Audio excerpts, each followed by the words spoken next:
እንዴት ናችሁ? አረ እንዴት ናችሁ? እራት በልተን እንኳን ለጌታችን ለኢየሱስ ክርስቶስ ትንሣኤ መታሰቢያ በዓል በሰላም አደረሰን። ኢየሱስ ሞትን አሸንፎ ተነስቷል። አሜን። እስቲ በጭብጨባ አሜን እንላለን። አንድ አጭር ግጥም አነብላችኋለሁ። ይሄን ግጥም ስጽፍ ሁለት የመጽሐፍ ቅዱስ ክፍሎችን መሰረት አድርጌ ነው። የመጀመሪያው ገላትያ 2:20 ላይ ከክርስቶስ ጋር ተሰቅያለሁ፣ እኔም አሁን ሕያው ሆኜ አልኖርም፣ ክርስቶስ ግን በእኔ ይኖራል ይላል። እንዲሁም ፊልጵስዩስ 3:10 ላይ እርሱንና የትንሣኤውን ኃይል ማወቅን በሕማሙም መካፈልን እመኛለሁ፣ በሞቱም እርሱን እመስላለሁ ይላል። አንዳንዴ ኢየሱስ ክርስቶስ የሰራልንን ስራ ስታስቡ ሆዳችሁ አይባባም? ፊልሙን ስታዩ አብራችሁ አላለቀሳችሁ?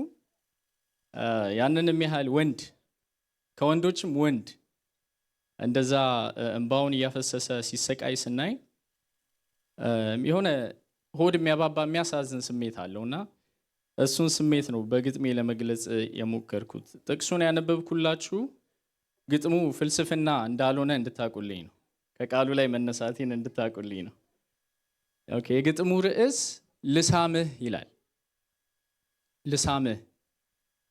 ኢየሱስ ደምህ ቀይ ነው ግን ነጭ ያደርጋል አድምቆ፣ ጥቁር ልብን በጥቁር አይተውም ኃጢአት ሲያጥብ አስለቅቆ። ያኮ ነው ውበትህ የጌታ ሞተህ የማዳንን መላ ስትመታ። ቀይ ናት ደምህ ግን ነጭ ናት ስታርፍ ልብ ላይ፣ በደል ስታጠፋ ኃጢአትን ስታጥብ እንዳዳይ።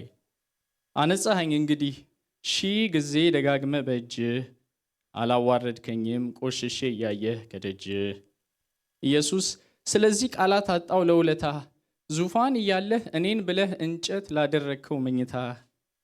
ልሳምህ ልሳምህ መስቀል ላይ ወጥቼ፣ ያቅላኝ ደምህ ጣድቁ ገላህን ነክቼ።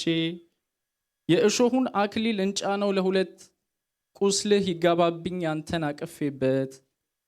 ልጋራ የአምላክን ሕማም ሞትህ አያረጋጋኝ፣ ለጎንህ የተላከው ጦር እኔን ደርቦ ይውጋኝ። የእግዜር ሐዘን አስተምረኝ ስቃይህ አካሌን ይውረሰው፣ ለአንተ የተተፋው ምራቅ ይበል ለእኔም ፊት ይድረሰው። ወደ ሰማይ ቤትህ ወደ መላእክቱ ነፍሴን ብታስገባት ወዳለህበቱ፣ ሽቅብ ዳገት ቀራንዮ የራስ ቀል ጫፍ ጎለጎታ። ቃል ገብታልሃለች ነፍሴ አብራህ ልትኖር አብራህ ሞታ። ልሰቃይ ራሴን ከራስ ጋር ትቼ፣ ቃላት ባጣ ለውለታህ ካንተ እኩል ብዙ ደምቼ። ልሳምህ መስቀልህ አፋፍ ላይ ወጥቼ።